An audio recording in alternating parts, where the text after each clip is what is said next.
السلام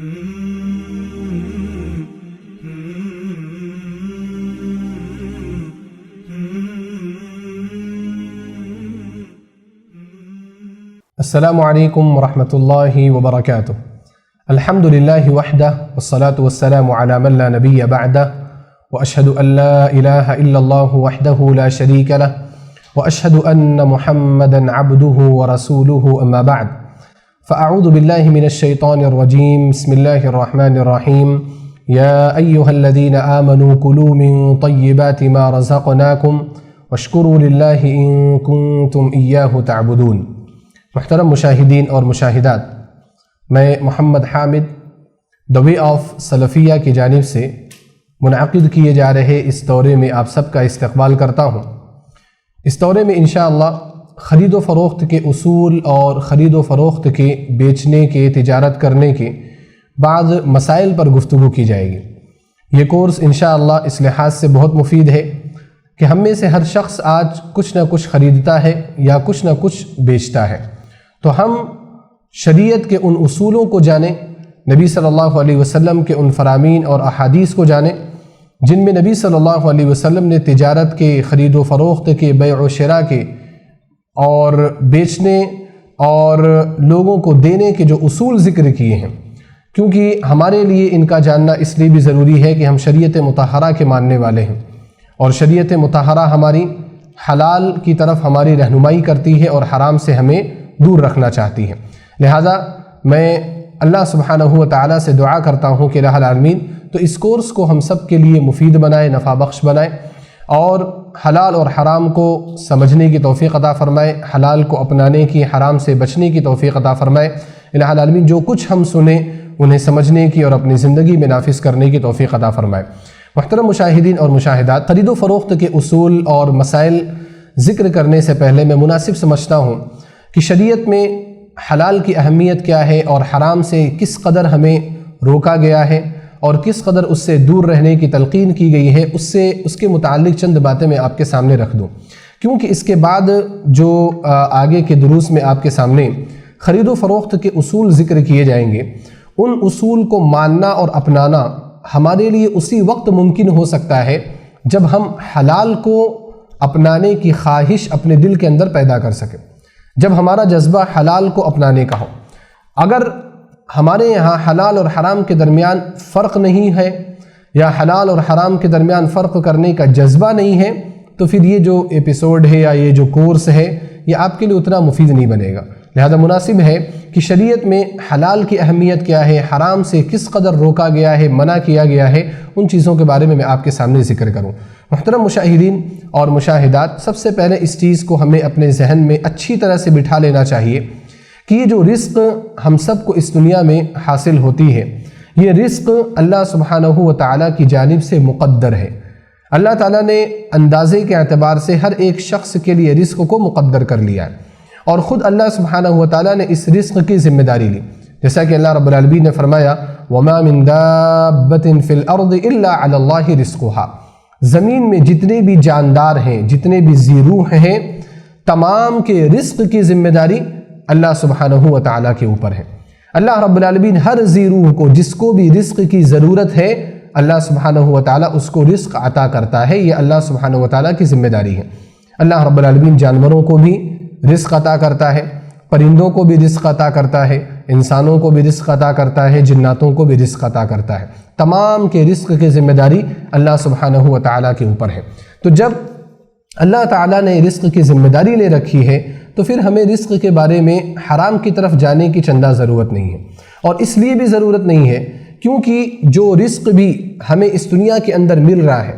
اللہ سبحانہ و تعالیٰ نے اس کا فیصلہ پہلے ہی ہمارے لیے کر دیا ہے۔ جیسا کہ مشہور روایت ہے صحیح بخاری اور صحیح مسلم میں، عبداللہ بن مسعود رضی اللہ تعالیٰ عنہ کی روایت ہے، فرماتے ہیں کہ میں نے صادق اور مصدوق نبی صلی اللہ علیہ وسلم کو فرماتے ہوئے سنا ان احدکم یجمع خلقہ فی بطن امہ 40 لیلہ۔ فرماتے ہیں کہ جب انسان کی پیدائش ہوتی ہے تو انسان نطفے کی شکل میں اپنے ماں کے پیٹ کے اندر 40 راتیں رہتا ہے، ثم یکون علقۃ مثل ذلک، پھر وہ 40 دن یعنی اگلے 40 دن میں ایک لوتھڑے کی شکل میں رہتا ہے، خون کے لوتھڑے کی شکل میں رہتا ہے، ثم یکون مضغۃ مثل ذلک، پھر اگلے 40 دن وہ گوشت کے ٹکڑے کی شکل میں ہوتا ہے۔ یہ 120 ایام ہوئے، یہ تقریباً 4 مہینہ ہو گیا۔ اللہ کے رسول صلی اللہ علیہ وسلم نے فرمایا ثم یبعث اللہ الیہ الملک، جب 120 ایام گزر جاتے ہیں، جب 4 مہینے گزر جاتے ہیں ماں کے پیٹ میں بچے کو آئے ہوئے، تو اللہ سبحانہ و تعالیٰ اس بچے کی طرف ایک فرشتے کو بھیجتا ہے۔ ثم یبعث اللہ الیہ الملک فینفخ فیہ الروح، اور اس فرشتے کو اللہ سبحانہ و تعالیٰ اس بچے کے اندر روح پھونکنے کا حکم دیتا ہے، وہ فرشتہ اس بچے کے اندر روح پھونک دیتا ہے۔ ثم یؤمر باربع کلمات، پھر نبی صلی اللہ علیہ وسلم نے فرمایا کہ اس فرشتے کو اس بچے کے تعلق سے 4 چیزیں لکھنے کا حکم دیا جاتا ہے۔ بکتب رزق ہی، سب سے پہلی چیز اس کے رزق کو لکھنے کا حکم دیا جاتا ہے، وَأَجَلِهِ، اس کی عمر کو لکھنے کا حکم دیا جاتا ہے، وَعَمَلِهِ، اس کے اعمال کو لکھنے کا حکم دیا جاتا ہے، وہ کیسا عمل کرے گا دنیا کے اندر آ کر کے، وَشَقِيٍّ أَوْ سَعِيدٍ، اور یہ بدبخت ہوگا یا نیک بخت ہوگا، یعنی جنتی ہوگا یا جہنمی ہوگا، اس چیز کو بھی فرشتہ لکھ دیتا ہے۔ آپ نے دیکھا یہاں پر جو 4 چیزیں لکھی جاتی ہیں، سب سے پہلے اللہ کے رسول صلی اللہ علیہ وسلم نے جس چیز کا تذکرہ کیا ہے وہ رزق ہے۔ تو اس دنیا کے اندر آنے سے پہلے ہی ہمارا رزق متعین ہے،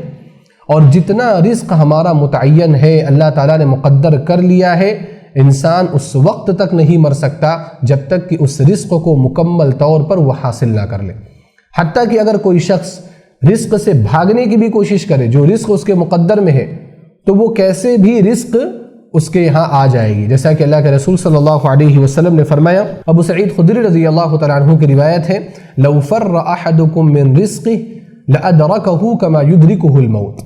فرمایا نبی صلی اللہ علیہ وسلم نے کہ اگر تم میں سے کوئی شخص اپنے رزق سے بھاگے تو رزق اس کو اسی طرح سے آ کر کے پکڑ لے گی جس طرح سے موت اس کو آ کر کے پکڑ لیتی ہے۔ موت کیسے پکڑتی ہے انسان کو؟ اللہ سبحانہ وتعالیٰ نے اس کا تذکرہ کیا۔ اللہ نے فرمایا اینما تکونوا یدرککم الموت ولو کنتم فی بروج مشیدہ، اے لوگوں تم جہاں کہیں بھی رہو موت تمہیں اپنے گرفت میں لے لے گی، موت تمہارے اوپر آ جائے گی۔ وَلَوْ كُنْتُمْ فِي بُرُوجٍ مُشَيَّدَةٍ، اگرچہ تم مضبوط قلعوں کے اندر اپنے آپ کو محصور کر لو۔ اگر انسان مضبوط قلعوں کے اندر یا آج کل کے ترقی یافتہ دور کے مطابق شیشوں کے اندر بھی اپنے آپ کو محصور کر لے، وہاں پر اپنے آپ کو گرفتار کر لے، پھر بھی موت اس کو آ کر کے اپنی گرفتاری میں ضرور لے لے گی۔ تو جس طرح سے موت کا آنا یقینی ہے، موت کا آنا طے ہے، اسی طرح سے جو رزق اللہ سبحانہ و تعالیٰ نے ہمارے لیے مقدر کیا ہوا ہے وہ رزق بھی ہمیں مل کر کے ہی رہے گا، وہ رزق ہم سے دور جا ہی نہیں سکتا۔ تو لہذا جب رزق کے بارے میں اتنی وضاحت کے ساتھ اللہ سبحانہ و تعالیٰ نے ہمارے سامنے باتیں رکھ دی ہیں کہ آپ کا رزق مقدر ہے، تو پھر ہمیں رزق کی زیادہ فکر نہیں کرنی چاہیے۔ ٹھیک ہے کسب معاش ہونا چاہیے، روزی روٹی کے لیے انسان کو باہر جانا چاہیے، لیکن کم از کم اتنا تو نہیں ہونا چاہیے کہ انسان اس رزق کو حاصل کرنے کے لیے جو اس کے لیے مقدر کی جا چکی ہے، اس رزق کے لیے وہ حرام طریقوں کو اپنانا شروع کر دے۔ یہ چیز کم از کم نہیں ہونی چاہیے، بلکہ حلال کو ہی اپنانے کی کوشش کرنی چاہیے۔ لیکن افسوس کی بات ہے آج دیکھا یہ جاتا ہے کہ آج لوگ صرف مال کے پیچھے بھاگ رہے ہیں، لوگوں کو آج صرف دولت چاہیے، لوگوں کو آج صرف روپے پیسے چاہیے، ان کو وہ مال اور وہ دولت کس طریقے سے ان کے پاس آ رہے ہیں، کہاں سے ان کے پاس آ رہے ہیں، اس کی فکر ہم میں سے بہت سارے لوگوں کو نہیں، حالانکہ ہونی چاہیے۔ اور یہ قیامت کے علامات میں سے ہے، نشانیوں میں سے اللہ کے رسول صلی اللہ علیہ وسلم نے فرمایا یأتی علی الناس زمان لا یبالی المرء من این اخذ امن الحلال ام من الحرام، لوگوں پر ایک زمانہ ایک وقت ایسا آنے والا ہے کہ انسان آدمی اس کو پتہ بھی نہیں ہوگا کہ اس کے پاس آنے والی چیزیں کہاں سے آ رہی ہیں، کس طریقے سے آ رہی ہیں، حلال طریقے سے آ رہی ہیں یا حرام طریقے سے آ رہی ہے، انسان کو پتہ نہیں ہوگا۔ یعنی حلال اور حرام کی تمیز ختم ہو جائے گی، لوگ حرام کی طرف اتنا بھاگیں گے کہ حلال کی فکر بھی لوگوں کو نہیں رہے گی۔ تو آج یہ حالت ہے، آج یہ سچویشن ہے بہت سارے لوگوں کی۔ تو دولت دیکھیں، اللہ سبحانہ و تعالیٰ نے اگر آپ کے مقدر میں لکھا ہے تو وہ دولت آپ کو مل کر کے رہنے والی ہے، لیکن کبھی بھی دولت کمانے کے لیے مال کے حرص کی وجہ سے آپ حلال اور حرام کی تمیز کو بالائے طاق رکھ دیں، یہ آپ کے ایمان کے شایع نشان نہیں ہے، یہ ایک مومن کے پہچان نہیں، بلکہ مومن کیا کرتا ہے، ہمیشہ مومن حلال کی فکر کرتا ہے، اور اسی بات کی تعلیم اسی بات کی تربیت اللہ کے رسول صلی اللہ علیہ وسلم نے صحابہ کرام کو دی اور ہم سب مسلمانوں کو دی۔ آپ صلی اللہ علیہ وسلم کی ایک حدیث ہے، حضرت ابو ہریرہ رضی اللہ تعالیٰ عنہ راوی حدیث ہے، صحیح مسلم میں حدیث موجود ہے۔ آپ صلی اللہ علیہ وسلم نے فرمایا ایک مرتبہ لوگوں کو خطاب کرتے ہوئے، لوگوں کو درس دیتے ہوئے، یا ایھا الناس، اے لوگو، ان اللہ طیب لا يقبل الا طیبا، اللہ رب العالمین پاکیزہ ہے، اللہ طیب ہے، لا يقبل الا طیبا، اللہ سبحانہ و تعالیٰ پاکیزہ چیزوں کے علاوہ کسی بھی چیز کو قبول نہیں کرتا۔ اس کے بعد نبی صلی اللہ علیہ وسلم نے فرمایا وَإِنَّ اللَّهَ تَعَالَى أَمَرَ الْمُؤْمِنِينَ بِمَا أَمَرَ بِهِ الْمُرْسَلِينَ، اللہ تعالیٰ نے اہل ایمان کو وہی حکم دیا ہے جو رسولوں کو حکم دیا ہے۔ آپ دیکھیں اہل ایمان کو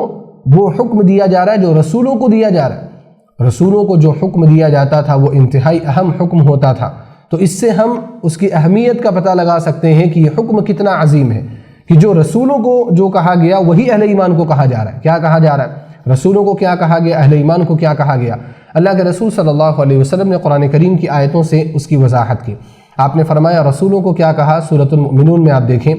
اللہ تعالیٰ نے فرمایا یا ایھا الرسل کلوا من الطیبات واعملوا صالحا، اے رسولو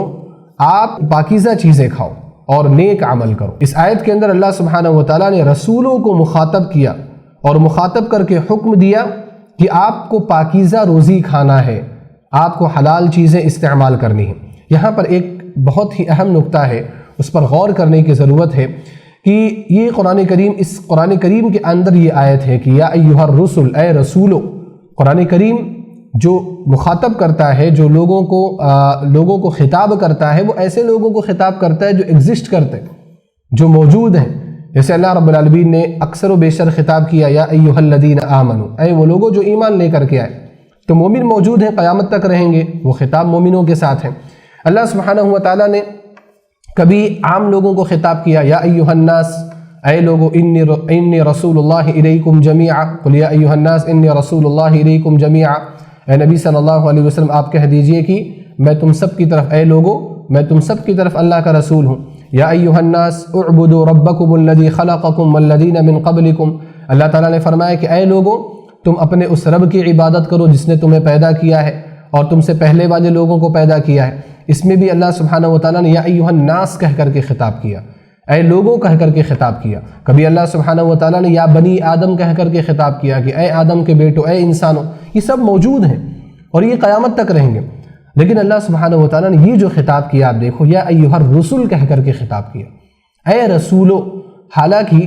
جب یہ قرآن کریم کی آیت نازل ہو رہی تھی تو اس وقت ہمارے نبی صلی اللہ علیہ وسلم کے علاوہ کوئی رسول نہیں تھا اس وقت، پھر بھی قرآن کریم میں یہ خطاب موجود ہے۔ وجہ کیا ہے؟ وجہ یہ ہے کہ حلال کھانا کتنا اہم ہے، حلال رزق کتنا اہم ہے، اس کی اہمیت کو اللہ سبحانہ و تعالیٰ نے ہمارے سامنے بیان کرنے کے لیے رسولوں کا جو خطاب تھا یا رسولوں کو اللہ تعالیٰ نے جو حکم دیا تھا، اسی خطاب کا تذکرہ اللہ تعالیٰ نے ہمارے سامنے کیا۔ تو کہا کہ یا ایھا الرسل، اے رسولو، کلوا من الطیبات، پاکیزہ چیزیں کھاؤ، واعملوا صالحا، اور نیک عمل کرو۔ اور اس سے ایک اور اہم نکتہ نکلتا ہے کہ اگر آپ پاکیزہ روزی کھائیں گے، حلال کمائی آپ کریں گے اور حلال ہی آپ استعمال کریں گے تو آپ کو عمل صالح کی توفیق ملے گی۔ لیکن اگر آپ کی کمائی حرام کی ہوگی تو پھر آپ کبھی بھی عمل صالح نہیں کر سکتے، نیک اعمال نہیں کر سکتے۔ آپ اسی وجہ سے دیکھیں گے کہ جو لوگ حلال اور حرام میں فرق نہیں کرتے، جو سود اور بیاض میں اپنی پوری زندگی گزار رہے ہیں، جو حرام طریقے سے کمائی کر رہے ہیں، ان کے یہاں فرائض اور اس کے علاوہ عبادات کے تعلق سے کوئی جذبہ نہیں ہوتا، کوئی توجہ نہیں ہوتی۔ یہ آپ کو مسجدوں میں دکھائی نہیں دیں گے، یہ آپ کو دروس میں بھی دکھائی نہیں دیں گے، یہ آپ کو علماء کے قریب بھی دکھائی نہیں دیں گے، یہ آپ کو دین سے محبت کرنے والے بھی دکھائی نہیں دیں گے۔ وجہ کیا ہے؟ وجہ یہ ہے کہ ان کے جسم کے اندر حرام چیز جا رہی، اور جب حرام چیز انسان کے جسم کے اندر جاتی ہے تو وہ اللہ سبحانہ و تعالیٰ کا وہ انسان باغی بنتا ہے، اللہ سبحانہ و تعالیٰ کا مطیع اور فرما بردار نہیں بن سکتا۔ تو کلوا من الطیبات واعملوا صالحا، کہ پاکیزہ روزی کھاؤ اور نیک عمل کرو، دونوں کا جو کمبینیشن ہے یا دونوں کو جو ایک ساتھ ذکر کیا گیا ہے اس کی بھی ایک اہمیت ہے۔ اس کے بعد نبی صلی اللہ علیہ وسلم نے فرمایا کہ اللہ تعالیٰ نے جب رسولوں کو یہ حکم دیا تو اہل ایمان کو بھی یہی حکم دیا۔ فرمایا یا ایھا الذین آمنوا کلوا من طیبات ما رزقناکم، اے وہ لوگوں جو ایمان لے کر کے آئے، ہم نے جو رزق تمہیں عطا کیا ہے اس میں سے پاکیزہ روزی، حلال روزی کو تم استعمال کرو، اسی کو کھاؤ۔ وَاشْكُرُوا لِلَّهِ إِن كُنتُمْ إِيَّاهُ تَعْبُدُونَ، اور اگر حقیقت میں تم اللہ سبحانہ وتعالیٰ کی عبادت کرنے والے ہو تو صرف اللہ سبحانہ وتعالیٰ کا شکر ادا کرو۔ جو حکم رسولوں کو دیا گیا حلال کے تعلق سے، وہی حکم اہل ایمان کو دیا گیا۔ اس کے بعد اللہ کے رسول صلی اللہ علیہ وسلم نے ایک شخص کا تذکرہ کیا۔ حضرت ابو ہریرہ رضی اللہ تعالیٰ عنہ بیان فرماتے ہیں، ثم ذکر الرجل، آپ صلی اللہ علیہ وسلم نے ایک آدمی کا تذکرہ کیا، یطیل السفر، جو بہت لمبا سفر کرتا ہے، اشعث اغبر، اور لمبا سفر کرنے کی وجہ سے اس کے بالوں میں گرد جمی ہوئی ہے، اس کے کپڑے میلے کچیلے ہو چکے ہیں۔ اشعث اغبر یمد یدیہ الی السماء یقول یا رب یا رب، وہ آسمان کی طرف اپنے دونوں ہاتھوں کو اٹھا کر کے دعا کر رہا ہے، اے میرے رب اے میرے رب۔ یعنی یہ شخص اللہ سبحانہ و تعالیٰ سے تمام آداب کو بجا لا کر کے عبادت کر رہا ہے۔ آپ جانتے ہیں جب دعا انسان کرتا ہے تو دعا کے کچھ آداب ہیں، اور وہ آداب جب شامل رہیں تو اللہ سبحانہ و تعالیٰ دعاؤں کو جلد قبول کرتا ہے۔ انہی آداب میں سے ایک ادب یہ ہے کہ انسان جب اللہ تعالیٰ سے دعا کرے تو اپنی عاجزی کو ظاہر کرے کہ میں بہت عاجز ہوں، میں بہت کمتر ہوں، اور عاجزی کو ظاہر کرنے کے بہت سارے طریقے ہیں۔ اس میں سے ایک یہ بھی ہے کہ انسان بالکل بری حالت میں ہو، اگر ایسی حالت میں اللہ تعالیٰ کو پکارے گا تو اللہ سبحانہ و تعالیٰ اس کی دعا جلد قبول کرتا ہے۔ جیسا کہ استسقاء کے موقع پر جب بارش طلب کرنے ہم جاتے ہیں تو علماء ہمارے سامنے یہ سنت بیان کرتے ہیں کہ اللہ کے رسول صلی اللہ علیہ وسلم پھٹے پرانے کپڑوں میں نماز استسقاء کے لیے چلے جایا کرتے تھے۔ تو کیوں ایسی حالت میں جایا کرتے تھے؟ وجہ یہ ہے کہ جب اس حالت میں اللہ تعالیٰ اپنے بندے کو دیکھتا ہے کہ اس حالت میں رہ کر کے گریہ وزاری کر رہا ہے تو اللہ کی رحمت جوش میں آتی ہے اور اللہ سبحانہ و تعالیٰ بارش نازل کر دیتا ہے۔ تو یہ حالت ایسی ہے کہ اللہ تعالیٰ اس حالت میں دعا کو قبول کرتا ہے۔ پھر اسی طرح سے آپ یہاں پر یہ دیکھیں کہ دعا کی قبولیت کی ایک چیز یہاں پر اور بھی موجود ہے، اور وہ کیا ہے؟ سفر۔ جب انسان سفر میں ہوتا ہے اللہ سبحانہ و تعالیٰ اس کی دعا قبول کرتا ہے۔ تو یہ شخص سفر بھی کر رہا ہے اور اس شخص کے حالات بھی اچھے نہیں ہیں، اشعث اغبر، اس کے بالوں میں گرد اٹی ہوئی ہے، اس کے کپڑے میلے کچیلے ہیں، یعنی دعا کی قبولیت کی دو چیزیں اس کے پاس پہلے سے موجود ہیں۔ اور پھر ساتھ ساتھ وہ کیا کرتا ہے؟ یمد یدیہ، اپنے دونوں ہاتھوں کو اٹھا رہا ہے، اور آپ کو معلوم ہے کہ دونوں ہاتھوں کو اٹھا کر کے اللہ سے دعا کرنا یہ بھی دعا کے آداب میں سے۔ اللہ کے رسول صلی اللہ علیہ وسلم نے فرمایا ان اللہ حی کریم،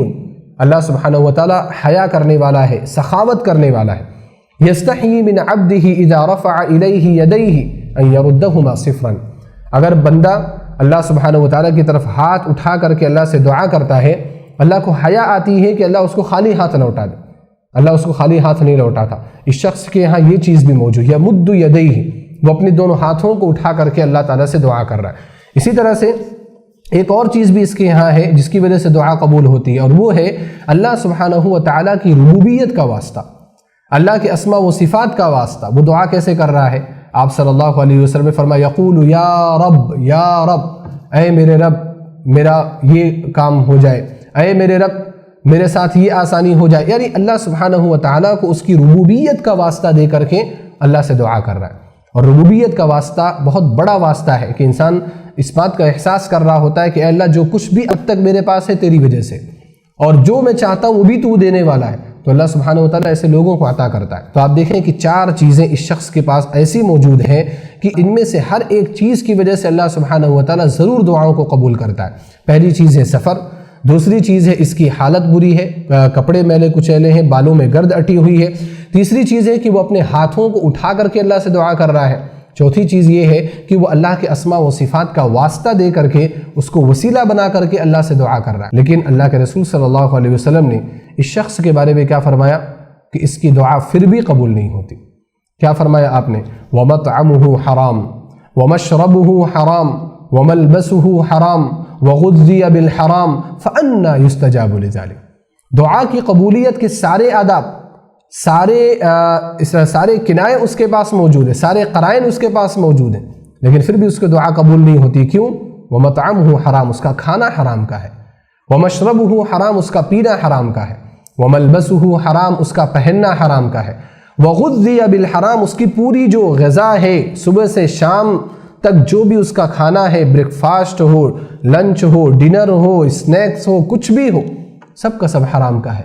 فَأَنَّا يُسْتَجَابُ لِذَلِكَ، نبی صلی اللہ علیہ وسلم نے فرمایا ایسے شخص کی دعا اللہ سبحانہ وتعالیٰ کیوں کر قبول کر سکتا ہے؟ ایسے لوگوں کی دعائیں قبول نہیں ہوتی۔ آج ہم اور آپ بہت ساری دعائیں کرتے ہیں، کبھی اپنے لیے کرتے ہیں، اپنے گھر والوں کے لیے کرتے ہیں، ملک و ملت کے لیے کرتے ہیں، قوم کے لیے کرتے ہیں، لیکن اللہ سبحانہ وتعالیٰ کے ہاں ہم دیکھ رہے ہیں وہ دعائیں قبول نہیں ہو رہی۔ وجہ کیا ہے؟ بہت ساری وجوہات ہو سکتی ہیں۔ ان وجوہات میں سے ایک یہ ہے کہ ہم میں سے اکثر و بیشتر لوگ حرام مال کھا رہے ہیں، حرام کما رہے ہیں، حرام پہن رہے ہیں، حرام پی رہے ہیں، حرام کی غذا ان کے جسم کے ساتھ ہر وقت لگی ہوئی ہے۔ تو ایسے لوگوں کی اللہ سبحانہ و تعالیٰ دعا کو قبول نہیں کرتا۔ لہٰذا مشاہدین اور مشاہدات، اگر ہم یہ چاہتے ہیں کہ اللہ سبحانہ و تعالیٰ ہماری دعاؤں کو قبول کرے، ہماری عبادت کو قبول کرے، تو ہمارے اوپر لازم ہے، ضروری ہے کہ ہم حلال کھائیں، حلال کمائیں اور حرام سے اپنے آپ کو دور رکھیں۔ تو یہ آپ نے دیکھا کہ نبی صلی اللہ علیہ وسلم نے کس طرح سے حلال کی طرف ہم سب کی رغبت دلائی ہے۔ اسی طرح آپ صلی اللہ علیہ وسلم نے فرمایا، کعب بن عجرہ رضی اللہ تعالی عنہ کی روایت ہے، سنن ترمذی میں حدیث موجود ہے، آپ فرماتے ہیں کہ انہ لا یربو لحم نبت من سحت الا كانت النار اولا به۔ آپ نے فرمایا کہ جو جسم بھی حرام غذا کی وجہ سے پرورش پاتا ہے، جہنم ہی اس کی زیادہ حقدار ہے، یا وہ جسم جہنم کا سب سے زیادہ حقدار ہے۔ یعنی آپ صلی اللہ علیہ وسلم نے اس حدیث میں بیان فرمایا کہ اگر کوئی شخص حرام کھاتا ہے، حرام کماتا ہے، تو پھر اس کے لیے جہنم ہے، ایسا شخص جنت میں نہیں جا سکتا۔ اسی طرح سے آپ دیکھیں کہ اللہ رب العالمین نے اور نبی صلی اللہ علیہ وسلم نے حلال کے بہت سارے فوائد ذکر کیے، حرام کے بہت سارے نقصانات ذکر کیے۔ انہی فوائد میں سے ایک فائدہ یہ ہے کہ حرام جو مال ہے اس میں برکت نہیں ہوتی۔ اللہ رب العالمین نے فرمایا سود کے بارے میں دیکھیں، یمحق اللہ الربا ویربی الصدقات، اللہ سبحانہ و تعالیٰ سود کو ختم کر دیتا ہے اور صدقات کو اللہ سبحانہ و تعالیٰ بڑھا دیتا ہے۔ آپ دیکھیں جو لوگ بہت زیادہ مال کما رہے ہیں حرام طریقے سے، تو بہت زیادہ کمانے کے باوجود آج ان کے یہاں برکت نہیں ہے۔ برکت کا معنی کثرت مال ہمیشہ نہیں ہوتا، برکت ہر خیر کو بولتے ہیں، کثرت الخیر کو برکت کہا جاتا ہے، ہر طرح کی بھلائی۔ انسان مال کیوں کماتا ہے؟ سکون حاصل کرنے کے لیے۔ اگر مال کمانے کے بعد آپ کے پاس سکون نہیں ہے، آپ کے گھر کا ماحول اچھا نہیں ہے، تو پھر برکت نہیں ہے آپ کے یہاں۔ بہت سارے لوگ ایسے ہیں جن کے پاس پیسے تو بہت ہیں لیکن سکون ذرہ برابر بھی ان کے یہاں نہیں۔ وجہ کیا ہے؟ حرام مال کی وجہ سے یہ برکت ختم ہو گئی، حرام مال کی نحوست ہے جو ان کے یہاں داخل ہوئی۔ اللہ کے رسول صلی اللہ علیہ وسلم نے فرمایا البیعان بالخیار ما لم یتفرقا، لوگ اگر خرید و فروخت کرتے ہیں تو ان کو اختیار ہے اپنے خرید و فروخت کو کینسل کرنے کا جب تک کہ وہ لوگ الگ نہیں ہوتے ہیں۔ اس کے بعد آپ نے فرمایا فَإِن صَدَقَا، اگر وہ لوگ سچ بولتے ہیں اور چیزوں کو ظاہر کر کے بتا دیتے ہیں تو اللہ سبحانہ و تعالیٰ ان کے بیع میں برکت عطا فرماتا ہے۔ بورک لہما فی بیعہما، اللہ سبحانہ و تعالیٰ کی جانب سے ان کے بیع میں، ان کے خرید و فروخت میں برکت ہوتی ہے۔ اس کے بعد فرمایا وَإِن كَذَبَ وَكَتَمَ، اور اگر وہ جھوٹ بولتے ہیں اور چھپا کر کے چیزوں کو بیچنے کی کوشش کرتے ہیں، محقت برکت بیعہما، آپ صلی اللہ علیہ وسلم نے فرمایا کہ ان کے خرید و فروخت کی جو برکت ہے وہ ختم ہو جاتی۔ حرام طریقہ آپ نے استعمال کیا، جھوٹ کا طریقہ آپ نے استعمال کیا، آپ نے چیزوں کو چھپایا، آپ نے سامنے والے کو دھوکہ دیا، بیع کی برکت باقی نہیں رہے گی، خرید و فروخت کی برکت آپ کے یہاں باقی نہیں رہے گی۔ تو حلال کا سب سے بڑا فائدہ یہ ہے کہ اس میں برکت ہوتی ہے، اور حرام کا سب سے بڑا نقصان یہ ہے کہ اس کی وجہ سے حرام مال کی وجہ سے نحوست ہمارے مال میں پیدا ہو جاتی ہے، اور جو برکت اللہ سبحانہ و تعالیٰ کی جانب سے آنے والی ہوتی ہے وہ بھی ختم ہو جاتی ہے۔ اسی طرح آپ دیکھیں حرام مال کمانے کے نقصانات میں سے ایک اور بڑا نقصان یہ ہے کہ ہماری عبادات قبول نہیں ہوتی۔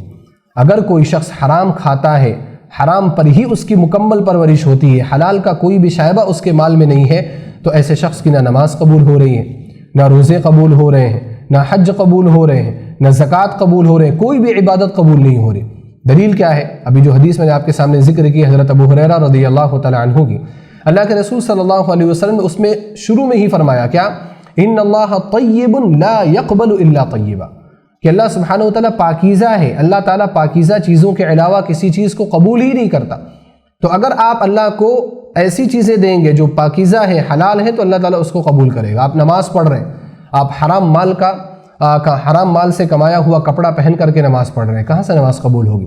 آپ جو زکوٰۃ ادا کر رہے ہیں، حرام مال کی زکوٰۃ ادا کر رہے ہیں، کہاں سے قبول ہوگی؟ آپ جو حج کرنے جا رہے ہیں، کسی کا مال غبن کر کے، کسی کا حق مار کر کے آپ حج کرنے جا رہے ہیں، اللہ سبحانہ و تعالیٰ کہاں سے آپ کے حج کو قبول کرے گا؟ اور ابھی آپ نے اسی میں دیکھا کہ دعا بھی قبول نہیں ہو رہی ایسے شخص کی، تو عبادات بھی قبول نہیں ہوتی ہیں اگر ہم حلال کو استعمال نہ کریں اور اگر ہم حرام کو استعمال کریں۔ تو لہذا اس سے ہم سب کو دور رہنے کی ضرورت ہے۔ ہمارے نبی جناب محمد رسول اللہ صلی اللہ علیہ وسلم صحابہ کرام کی تربیت اسی پر کیا کرتے تھے۔ خود آپ صلی اللہ علیہ وسلم حلال کے بارے میں بڑے فکر مند رہا کرتے تھے اور حرام سے اپنے آپ کو بہت دور رکھا کرتے تھے۔ آپ ایک مثال ملاحظہ کریں، عبداللہ بن عمرو بن عاص رضی اللہ تعالی عنہما روایت کرتے ہیں،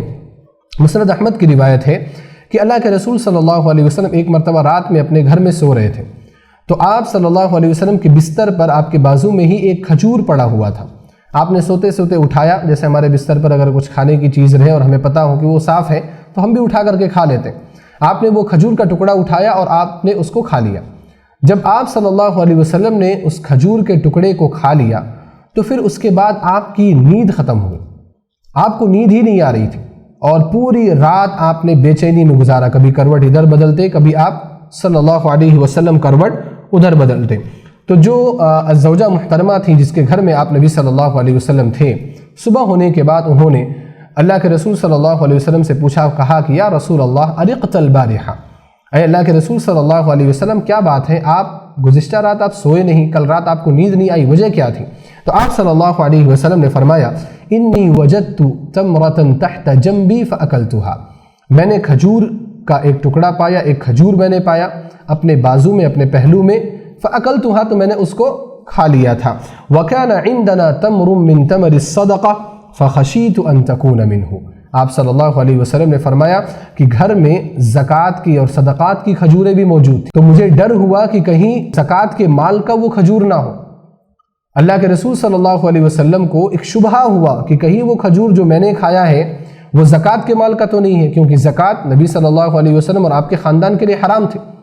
تو آپ کو اس شبہے کی بنا پر آپ کی رات کی نیند ختم ہو گئی، آپ پوری رات ایک کھجور کھانے کی وجہ سے آپ سو نہیں سکے، اور وہ کھجور کیسا تھا؟ واضح طور پر حرام کا نہیں تھا، شبہے والا تھا کہ ہو سکتا ہے حرام کا ہو، حلال ہونے کا بھی امکان اس کے اندر موجود ہے۔ اب اس حدیث کو سامنے رکھیں اور آج کے مسلمانوں کی حالت سامنے رکھیں، آج نیند کیسے آتی؟ انسان صبح سے شام تک حرام چیزیں کھا رہا ہے، بریک فاسٹ بھی کر رہا ہے تو حرام، لنچ بھی کر رہا ہے تو حرام، جو ڈنر کر رہا ہے تو وہ بھی حرام، جو بریانی کھا رہا ہے وہ بھی حرام، جو مندی کھا رہا ہے وہ بھی حرام،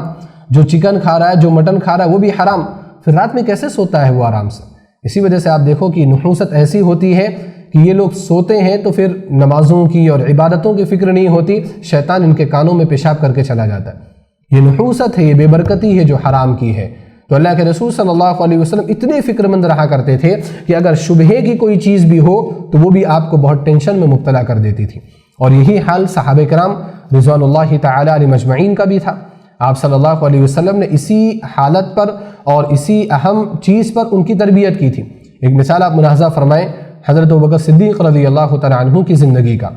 عائشہ رضی اللہ تعالی عنہ جو آپ کی صاحبزادی ہیں، انہوں نے اپنے والد ابوبکر رضی اللہ تعالی عنہ کے بارے میں قصہ ذکر کیا، صحیح بخاری میں وہ قصہ موجود ہے کہ ابوبکر رضی اللہ تعالی عنہ کا ایک غلام تھا۔ وہ غلام جو تھا وہ ایسا غلام تھا جو کماتا تھا باہر نکل کر کے، اور جو کماتا تھا اس کا ایک حصہ بلا کر کے ابوبکر رضی اللہ تعالی عنہ کو دیا کرتا تھا۔ پہلے کے زمانے میں ایسا تھا کہ اگر آپ، اسلام نے بھی اس کی تائید کی ہے کہ اگر آپ کے پاس غلام ہے اور آپ غلام کو کمانے کے لیے بھیجتے ہیں، یعنی آپ اپنی خدمت نہیں کرواتے اس سے، آپ اپنے گھر کے کام میں اس کو نہیں لگاتے، آپ نے اس کو آزاد چھوڑ دیا ہے کہ جاؤ تم کماؤ، کہیں سے بھی تم کما کر کے لاؤ، تو اسلام نے اس بات کی اجازت دی کہ غلام کی کمائی کا ایک حصہ آپ لے سکتے، ایک حصہ اس کے پاس رہے گا، آپ بھی ایک حصہ لے سکتے، بلکہ آپ پورے مال کے مالک ہیں لیکن پھر بھی آپ ایک حصہ اگر اس کو دے دیں تو بہتر ہے۔ تو وہ جو غلام تھا وہ حضرت ابوبکر رضی اللہ تعالی عنہ کے پاس ڈیلی کما کر کے لاتا تھا اور کچھ نہ کچھ آپ کو دیتا تھا، آپ اس کو کھاتے تھے۔ ایک دن وہ غلام آیا اور کچھ چیز لے کر کے آیا، ابوبکر رضی اللہ تعالی عنہ کو اس غلام نے وہ چیز عطا کی۔ ابوبکر رضی اللہ تعالی عنہ نے معمول کے مطابق بغیر کچھ سوچے اور بغیر فکر کیے آپ نے وہ چیز کھا لی۔ جب حضرت ابوبکر صدیق رضی اللہ تعالی عنہ نے وہ چیز کھا لی تو ان کے غلام نے ان سے کہا کہ آپ کو پتہ ہے کہ آپ نے کیا کھایا ہے؟ تو حضرت ابوبکر رضی اللہ تعالیٰ عنہ نے کہا کہ مجھے کیا معلوم کہ میں نے کیا کھایا ہے؟ تو اس غلام نے کہا کہ ہوا یہ تھا کہ زمانِ جاہلیت میں، یعنی جب میں آپ کے پاس نہیں تھا، اسلام سے پہلے، کچھ لوگوں کے لیے میں نے کہانت کی تھی۔ کہانت کا معنی یہ ہوتا ہے کہ مستقبل کی چیزیں بتانا۔ وہ کچھ لوگ آئے تھے اس غلام کے پاس اور اس سے کچھ باتیں دریافت کی تھی مستقبل کے تعلق سے، اور کہانت کا یہ جو پیشہ ہے یہ حرام پیشہ ہے۔ تو اس نے کہا کہ میں نے ان کے لیے کہانت کی تھی۔ وَمَا أُحْسِنُ الْكِهَانَةَ، اس نے یہ بھی کہا کہ میں کہانت جانتا نہیں تھا کہ کیسے مستقبل کی چیزیں بتائی جاتی ہیں، یعنی وہ ان پڑھ تھا، جاہل تھا، بس لوگوں کو اس پر بھروسہ ہو گیا اور لوگ اس سے پوچھنے لگے، تو اس نے جواب بھی دے دیا۔ تو اس نے کہا کہ میں نے کہانت کی اور مجھے کہانت آتی بھی نہیں تھی، اور کہانت کی وجہ سے جو اجر ملنے والا تھا، جو اجرت ملنے والی تھی، ان لوگوں نے وہ اجرت اس وقت نہیں دی تھی۔ آج جب میں بازار گیا تو وہ لوگ یا ان میں سے کوئی ایک مجھے ملا، اور وہ جو اجرت باقی رہ گئی تھی، ادھار میری رہ گئی تھی، آج اس نے وہ مجھے دیا تھا، اور اسی پیسے سے، اسی درہم یا دینار سے میں نے آپ کے لیے سامان خریدا ہے، اور جو کچھ آپ نے کھایا ہے وہ اسی عمل کا ہے۔ تو آپ دیکھیں کہ یہ جو غلام تھا ایک حرام چیز لے کر کے آیا تھا، اور یہ جو حرام مال تھا یہ دو طرح سے حرام تھا۔ پہلا یہ کہ یہ کہانت کی وجہ سے کمایا ہوا مال تھا، اور کہانت اپنے آپ میں ایک حرام پیشہ ہے، بلکہ یہ تو شرک اور کفر تک پہنچنے والا عمل ہے۔ تو ایک تو یہ ایک حرام طریقہ تھا۔ دوسرا یہ کہ اس غلام کو کہانت آتا بھی نہیں تھا، یا وہ عمل اس کو معلوم ہی نہیں تھا کہ یہ عمل کیسے کیا جاتا ہے، بس اس نے دھوکہ دیا تھا۔ اور اس صحیح بخاری کی روایت میں وضاحت ہے کہ اس نے کہا کہ الا انی خدعتہ، میں نے ان لوگوں کو دھوکہ دیا، بس ایسے ہی بول دیا کہ مجھے کہانت آتی ہے اور میں نے ان لوگوں کو بتا دیا تھا۔ تو دو وجہیں تھی اس مال کے حرام ہونے کی۔ پہلی وجہ یہ تھی کہ یہ کہانت کا مال تھا، دوسری وجہ یہ تھی کہ یہ دھوکے سے کمایا ہوا مال تھا۔ حضرت ابوبکر صدیق رضی اللہ تعالیٰ عنہ نے جیسے یہ سنا، آپ نے اپنی انگلی کو اپنے منہ کے اندر داخل کیا، اور جو کچھ بھی آپ کے پیٹ کے اندر تھا وہ سب آپ نے نکال کر کے باہر کر دیا، فوراً آپ نے قے کر دیا، اس کو باقی نہیں رہنے دیا۔ اب آپ یہاں پر دیکھیں، تھوڑے وقت کے لیے سوچیں، اگر ایسا ہم میں سے کسی شخص کے ساتھ ہو، کوئی بدعت کا کھانا کھا لیا، کوئی حرام کھانا کھا لیا، اور فوراً پتہ چلے کہ آپ نے حرام کھایا ہے، تو ہمارے یہاں اکثر لوگ کیا بولتے ہیں، ٹھیک ہے نا، پتہ نہیں تھا، کھا لیا۔ اب اللہ سبحانہ وتعالیٰ اس کے تعلق سے پکڑ کرنے والا نہیں ہے، اور بات بھی صحیح ہے، ایک حد تک آپ کو پتہ نہیں تھا، آپ نے اگر کھا لیا ہے تو آپ کی پکڑ نہیں ہوگی۔ لیکن ورع، تقوی اور احتیاط کا تقاضا کیا ہے؟ وہ ہے جو حضرت ابوبکر صدیق رضی اللہ تعالیٰ عنہ نے کیا۔ آپ نے فوراً اس انگلی ڈال کر کے پورا جو بھی آپ نے کھایا تھا وہ نکال دیا۔ وجہ کیا تھی؟ وجہ یہ تھی کہ حضرت ابوبکر صدیق رضی اللہ تعالیٰ عنہ جیسے صحابہ کرام سب کو یہ پتا تھا کہ اگر اس حرام مال کے ذریعے سے میرے جسم کی پرورش ہوگی، میرا گوشت بڑھے گا، تو میرے جسم کے اندر نحوست پیدا ہو جائے گی، بے برکتی پیدا ہو جائے گی، اور اللہ سبحانہ وتعالیٰ کی جانب سے جو برکت آنے والی ہوتی وہ برکت ختم ہو جائے گی۔ اور اسی طرح سے آپ کعب بن عجرہ رضی اللہ تعالیٰ عنہ کی حدیث کو ایک مرتبہ پھر یہاں پر آپ اپنے سامنے رکھیں کہ کعب بن عجرہ رضی اللہ تعالیٰ عنہ کی حدیث میں نبی صلی اللہ علیہ وسلم نے ان کو کہا کہ اے کعب بن عجرہ، جو بھی جسم حرام مال سے پرورش پاتا ہے وہ جسم جہنم کا زیادہ حقدار ہے۔ تو حضرت ابوبکر صدیق رضی اللہ تعالیٰ عنہ کو یہ حدیث بھی پتہ ہوگی،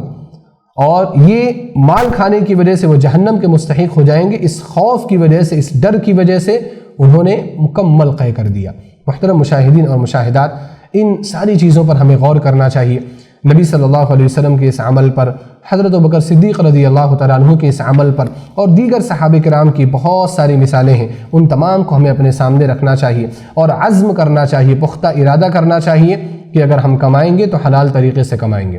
کھائیں گے تو حلال کھانا ہی کھائیں گے، بھوکے رہ جائیں گے، لیکن حرام کا لقمہ اپنے پیٹ کے اندر داخل نہیں ہونے دیں گے۔ تو یہ جو کورس آپ کے سامنے رکھا جا رہا ہے خرید و فروخت کے اصول اور مسائل کے تعلق سے، یہ کورس اسی وجہ سے آپ کے سامنے رکھا جا رہا ہے تاکہ آپ کو پتہ ہو کہ حلال چیزیں کیا ہیں اور حرام چیزیں کیا ہیں، اور شریعت میں جن بیوع کو، یعنی خرید و فروخت کے جن طریقوں کو واضح طور پر حرام قرار دیا گیا ہے، میں انشاءاللہ ان چیزوں کی وضاحت اور تفصیل آپ کے سامنے رکھوں گا۔ اللہ سبحانہ وتعالیٰ سے میں دعا کرتا ہوں الہ العالمین تو ہم سب کے دلوں کے اندر حلال کمانے اور حلال کھانے کا جذبہ پیدا فرما دے۔ الہ العالمین تو ہم سب کو حرام اور حرام تک پہنچانے والے تمام اسباب سے محفوظ فرما۔ الہ العالمین جو کچھ ہم سنیں ان تمام چیزوں کو ہمارے لیے نفع بخش بنا، فائدہ مند بنا۔ الہ العالمین ہر طرح کے نبی صلی اللہ علیہ وسلم کے بتائے ہوئے اصولوں کو سمجھنے کی اور اپنی زندگی میں نافذ کرنے کی توفیق عطا فرما، آمین۔ وآخر دعوانا ان الحمد للہ رب العالمین،